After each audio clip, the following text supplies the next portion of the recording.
Are you looking for your own homestead in a secluded country setting deep in a valley? Well, I'm going to show you 120 acres in Dunn County, Wisconsin. Let's get it on.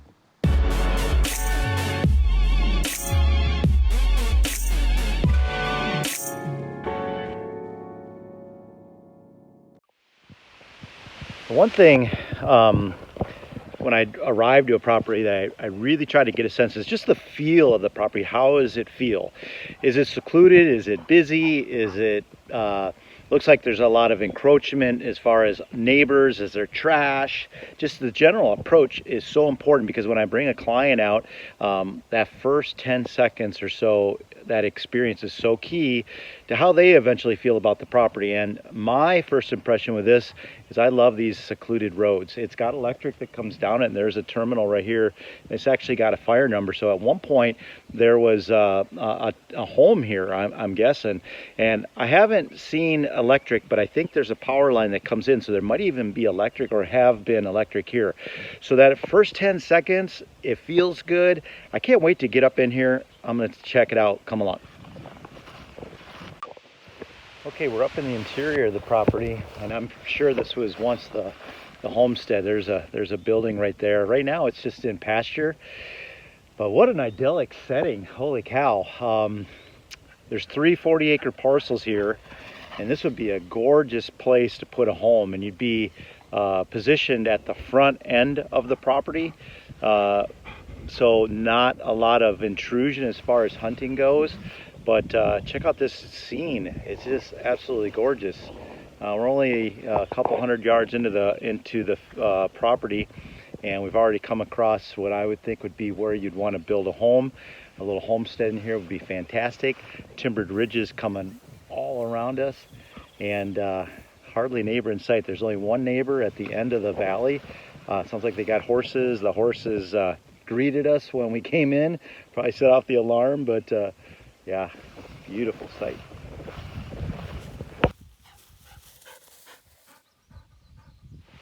Okay, here we are up in the head of the valley again. So we started off down there, now we're up at the northern end of the pasture, but check it out. This is gorgeous. Can you imagine having a little hobby farm up in here, build your home, be secluded, away from everybody, no stress? It's idyllic.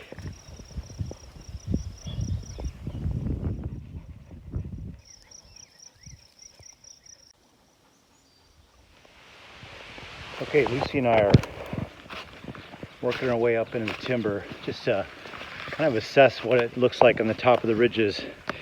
And what I'm seeing here, these are all maple and basswood. They're all 10 or 15 inches in diameter, kind of like this tree here being about 8 to 10. And it looks like this was logged, I'm going to say sometime in the last 15 years. And it looks like they've taken out quite a the money trees, at least in this section. Out of breath. So when you look at these properties, you really got to kind of study them to think, is this marketable timber, or is it just timber? Because there's a difference. Right now, at least in this section, this is just timber. Now, could it be hunted? Absolutely. There's some good trees up in here. We're going to get up on top of this ridge, we're going to work our way around, and then we're going to come back down.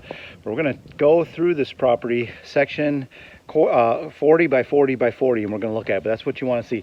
Make sure you start to understand the difference between timber and trees. Big difference. Come on, Lucy. Okay, we did some brush busting, and we got up to the top of the ridge, and we found this little hidey hole food plot. I don't know if this was maybe a log landing one time, but these could be little money spots. If you can find a tree stand site, get up on top here and put this into something. It's an early spot to set up a stand for an early evening, or if you get up on top and can get above to the animals that are feeding down below. It could be a morning stand as well as they move their way back into the timber. But nice little hidey hole food plot. Looks like there you go, little hidey hole food plot on top of the ridge. Okay, I finally found what I was hoping I'd find, and that is some trails in this property. I'm not sure how I get up into it, but there's a trail right here clearly, the hidey hole food plot. and heading down to an opening down there, a little blown out, opening down there. So trails are always positive find if you can find them. I just got to figure out how to get up here.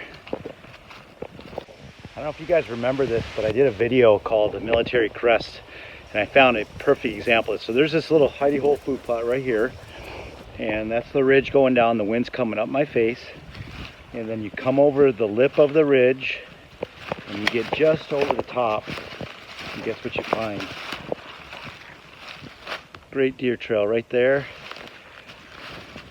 and right there, just working your way down. So it's just over the top of that ridge, drops off, travel route. All the scent is coming up. These deer do not have to expose themselves. And whoever that hunter is has his stand right in the middle of the food plot. Not a good spot. It'd be better maybe up here, so you could actually see down in here as these deer scent check this edge and maybe pop out to feed. Military Crest works every time. Okay, so now I've dropped off of that ridge and I'm down in one of the bigger timber areas of the property, and I thought it was a good example of what people think are trees. So here's a tree, this is a basswood, and it's a big, massive logs. There's a lot of timber there, but it's trees and it's not marketable. I see that through here. I see an oak there, a maple here, white oak. I see some more maples. You know, they look good, but they aren't valuable. But it could manage, a cut in here could be good. So as you walk through here, see how it feels like a park? I mean, look at this. It's wide open, all ferns, it's shaded. If you look up in the sky, there's not much sunlight getting through up there. It's all canopied over. And because of that, it's park-like. It looks pretty. It definitely sells property, but from a hunting perspective, this isn't so good. You want to actually have them come in here and cut this. So this could probably benefit from a cut. I don't know if there's a lot of value in here for a logger who's going to look for them timber money.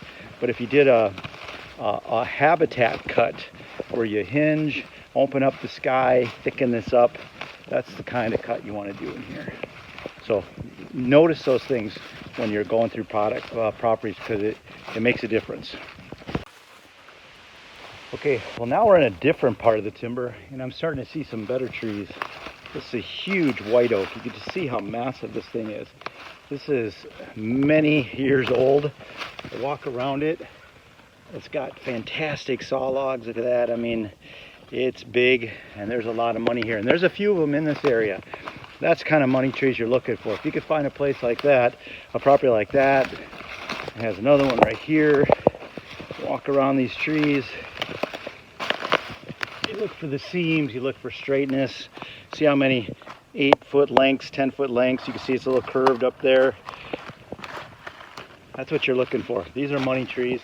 And as I look in this section, there's a number of them. The camera doesn't pick it up. You can't really tell the size, but some of these are pretty decent size trees. So there's money in this section. So you kind of break down the woods section by section by section to determine if there's value. There's definitely a little bit of value in this area.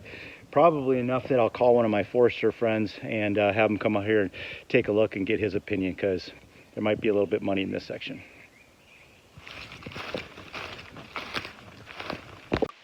So we worked our way back into the timber here, and I got along some of the lines, and I was walking the boundary of the property as much as I could, just to see if I found any evidence of it being marked and surveyed.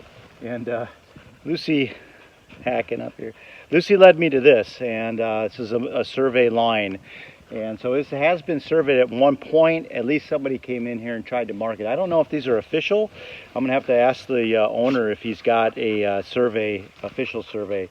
But at least I did find at least one marker along here. And the thing is that most of the property that I transfer ownership on is done by property identification number, either the PIN or it might be PID on the actual taxes. And so we're transferring it based on kind of geo-referenced boundaries with a identification number that the county identifies the ownership.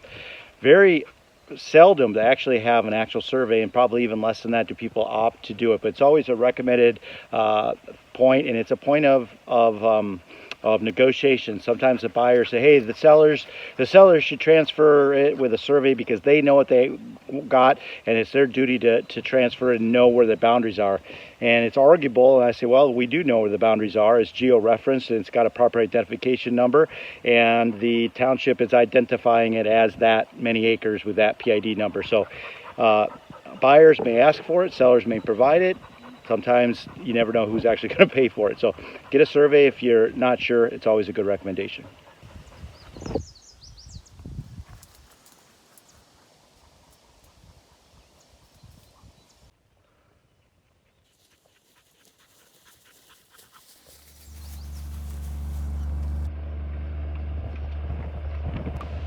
So now I'm in the bigger timber portion of this property. It's 40 acres, and this is all woods.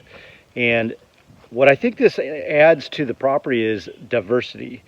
People like timber because they want to hunt it, but they also like some openings for maybe some food plotting or building. And I'm in that big block of timber, so this one has been cut at some point because there's trails on it and we're following them around.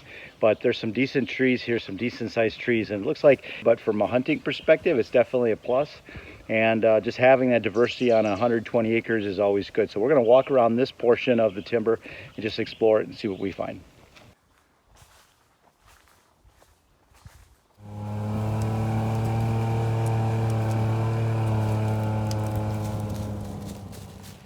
As I was exploring the property here, I came across this old box blind right here. And why would this capture my attention? Well, sometimes when you you're assessing a property, a hunting property or whatnot, and you want to kind of try to figure out how it was used or what the history is, you look for little clues like this. This obviously is a little broken down, hasn't been sat in many years. And as I came through the property and I was looking at the boundaries and I'm kind of traveling through the property itself on the trails, I came across, I think I found 2, maybe 3 ladder stands on the 120 so far. So not a lot of evidence of it being hunted. And this here says that they were here years ago and haven't hunted it since. So you just, you look at these little clues, you try to figure out, you know, is it heavily hunted or has it been left alone and quiet? And when you assess what you see as far as stands and whatnot, old box blinds, you kind of talk to the owners and assess them, I guess. Even you can start to paint a picture. What I can't tell is how are the neighbors hunting. I don't know that because I just don't know them. But when I walk the boundaries, if I see a lot of evidence of hunting and access, tree stands around the edge, it can kind of indicate if it's heavily hunted or maybe occasionally. They might be probing the edges a little bit, maybe coming across the boundaries a little bit, but are they getting inside it? And on this property, I really don't see a lot of evidence of either. So it's kind of a good sign, if you ask me, when I see these old stands like this. It just tells me it has been hunted in a while.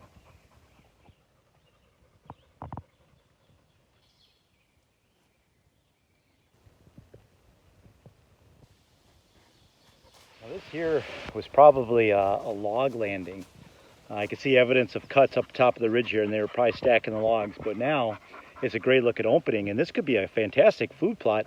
All you have to do is spray it and plant it, and this is definitely something I love to see. These log landings are usually in areas that are easily accessible for equipment.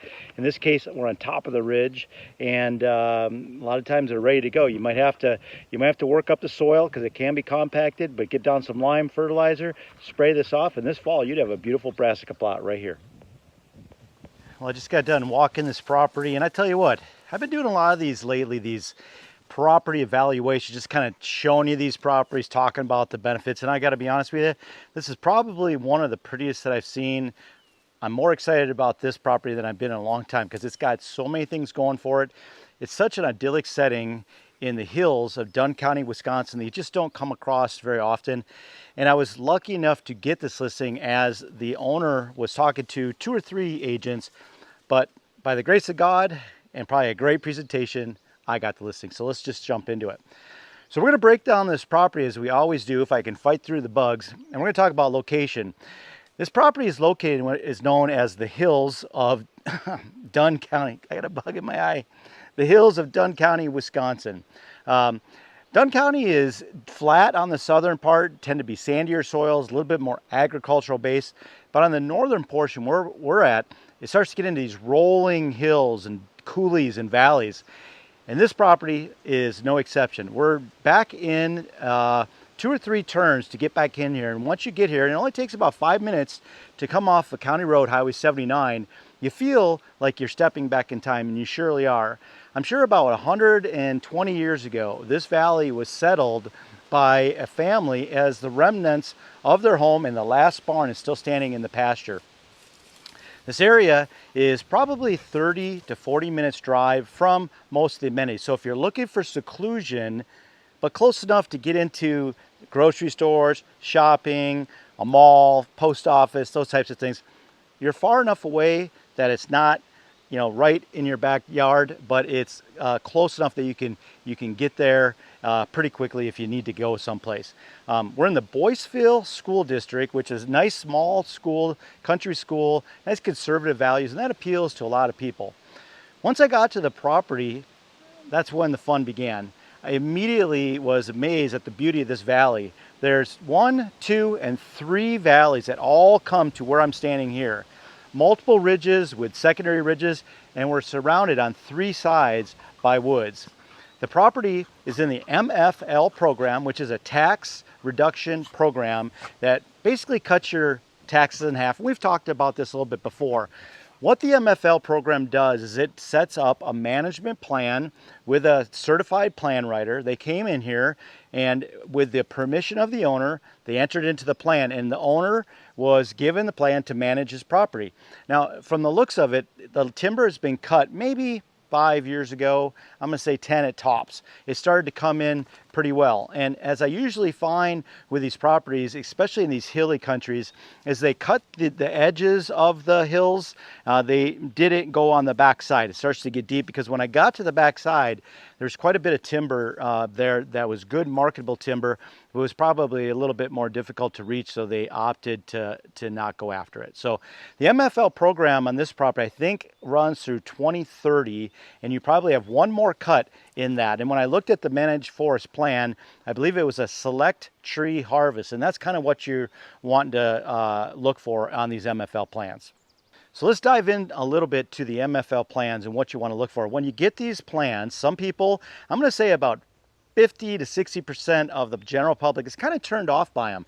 And you know, for some reasons I can understand, they just don't want the government intervention. But Wisconsin has a tendency to write very friendly managed forest law program plans, and they're kind of a living document. I recently talked to Sam Williams, who's the Polk County MFL tax law specialist, and he reminded me that, you know, these are living documents, and when the ownership transfers to a new buyer, he goes, you know, have them give me a call. We'll work with them. If it's calling for a shelterwood cut and they're going to cut it really hard, and that's not what the new guy wants, you know, have them talk to me, and we can make an adjustment. This one happens to be a select tree harvest. So basically what they're going to come and do in the year 2030, so 9 years from now, they're going to come in and selectively harvest some trees, and that money goes back to you as the owner. So they're not going to come in here and they're not going to butch it. They're not going to annihilate it. They've already taken the majority of the timber off, and now it's time to selectively harvest some trees. So from that perspective, I like this MFL plan. It's going to reduce the taxes for the next owner, and you're going to get a little bit of money in about 9 years. So let's talk about the trees that I saw on this property. Well, this is a predominantly hardwood forest, northern hardwood forest. So I saw a lot of white oak, some red oaks, a little bit of pine, and a fair amount of maple. This is going to be some great production trees. Now that they've released these trees, they've harvested the older ones, the sicker ones, and they left some of the better ones behind. And those trees are going to be able to fully express themselves now that they have a little sun reaching them, and they're going to crown out, and they're going to do a lot of mass production. That is critical to the deer because it also produces woody browse down on the forest floor. As you see from the video, there's areas where the trees are spaced out. You can see that sun dappling, and you're getting a lot of woody browse from the sun energy that is hitting the forest floor. So the cut was good, it made hunting better, and it's very attractive and appealing to the eye. Another thing you want to consider when you buy a property like this, everybody talks about, I want to get back in the boonies, I want to get away from the craziness that's happened in the cities. But when they get back into these coulees and they get back into these secluded areas, there's things you got to think about. One of the things is amenities. So I'm talking about electric and phone.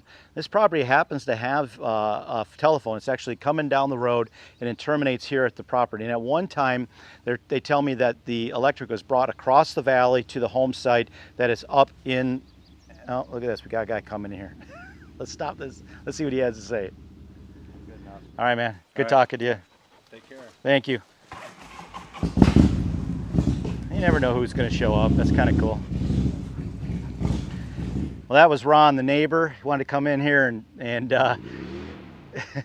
and see what I was doing, and that's fine. You know, he seemed like a nice neighbor, just kind of keep an eye on things. But so let's get back to the property. Let's talk about the amenities of the property. You know, when you come out here and you get these secluded farms, you want to make sure that you have the amenities that you need to set up your home and build your dream out here. And on this property, we've got electric that comes to the road, and then we have telephone that comes up here and then terminates at the property.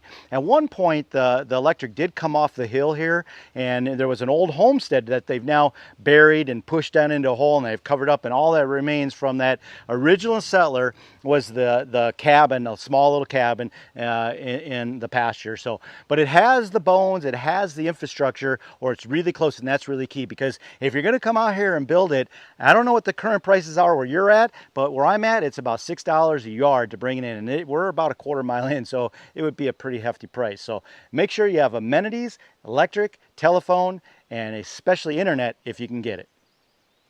You know, with what's going on in the cities right now, I know I'm near Minneapolis, St. Paul, and again, last night there was some rioting and some shooting. A lot of people are just pouring out of the cities, and they're looking for peace and quiet like I get every single day. They want a piece of heaven, and they'd love to come into this valley and build their home.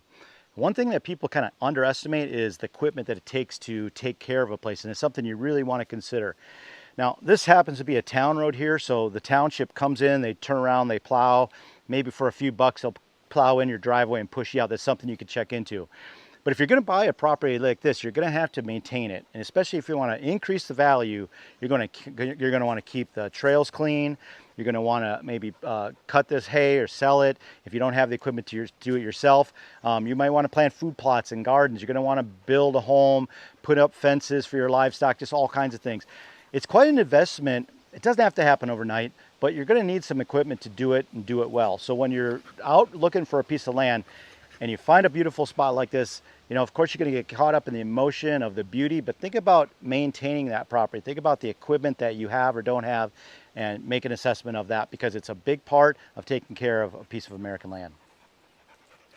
All right, well, I'm going to talk about the hunting on this property, because hunting is great, obviously, just for the enjoyment factor, but it can really influence the value of a property if it's quality hunting. Every place in Wisconsin has good deer hunting. You could shoot a deer on almost any property, but the value of that property goes up significantly with the quality of the deer.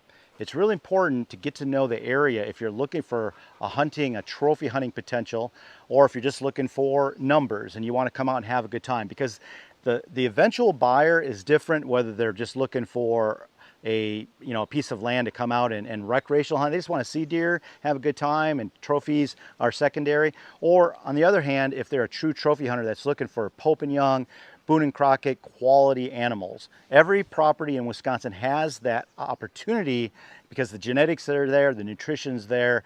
We have the history of producing some trophy animals, but there are some areas that are better than others when it comes to growing trophy animals. So don't underestimate the value when it comes to resale or even the sale when you're making an offer, because if I can show that there are Boone and Crockett caliber deer on this property, and I'll be running some trail cameras early in the summer if I don't sell this property.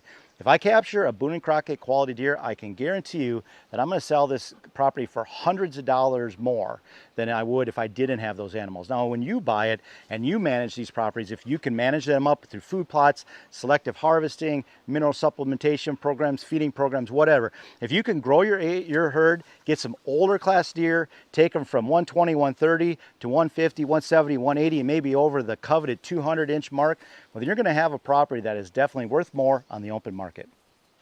So let's wrap this all up. This is a beautiful country setting, deep in the coulee ridges of Dunn County, Wisconsin, and it's basically a clean slate. This is a great opportunity to come in, build your dream home, come in here, establish your own lifestyle, be a settler again. We're 120 years since the last settlers came in here, and it's a great opportunity for that next generation to do exactly what those original settlers did. Come in here, make your own life. It's a beautiful property. It won't last long. It's as gorgeous as I've seen. I hope you've enjoyed the videos. The drone shots are gorgeous. And if you're interested, then give me a call, guys. Hey, if I'm showing this property, if you're seeing this on this video at the time that it posts, it is for sale. I use these videos as an opportunity to not only teach you about what I see as far as value goes and how I kind of assess these properties, but also to advertise these. They're for sale. If you're interested, you should give me a call or call one of the land specialists anywhere in the United States with Whitetail Properties Real Estate. We'll be glad to help you out. Hey, I'm Neil Hogger, and I'm a land specialist with Whitetail Properties Real Estate. I'm in Dunn County, Wisconsin, on the Dunn County 120. I hope you enjoyed watching it. Give me a call. You've been watching The American Landman. Come on, Lucy.